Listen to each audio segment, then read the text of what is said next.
ធ្វើជាឈុំមួយថ្ងៃគឺឈុំដើម្បីសុំខ្ចីសៀវភៅថាមិនបានមកបងចង់និយាយ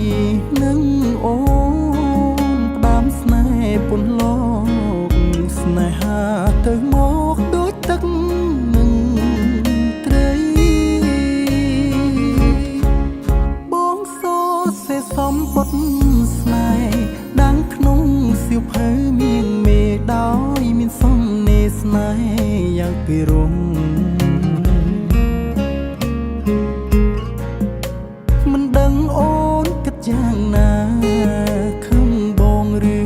អនុគ្រងស្នេហាចំពោះតែរូបអូនមួយថ្ងៃនេះវាសនាបងផ្ញើលើអូនស្រស់ឬស្រពូនគឺស្ងួនមានសិទ្ធអាចសម្រេចបានជីវិតបងរស់ឬស្លាប់អាស្រ័យកលយា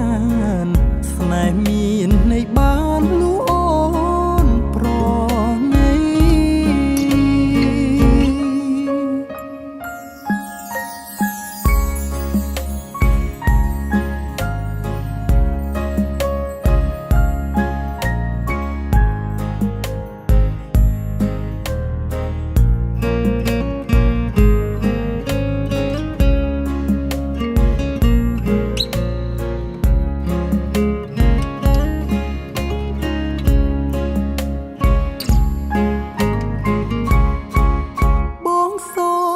សំបុត្រ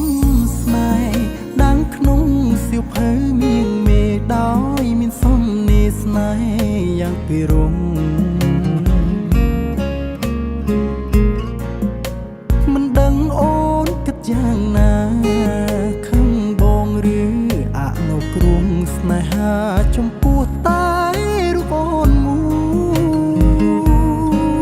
យថ្ងៃនេះវាសនាបងផ្ញើលើអូនស្រស់ឬស្រពូនគឺស្ងួនមានសិទ្ធអាចសម្រេចបានជីវិតបងរស់ឬស្លាប់អាស្រ័យកលយានស្នេហ៍មានន័យ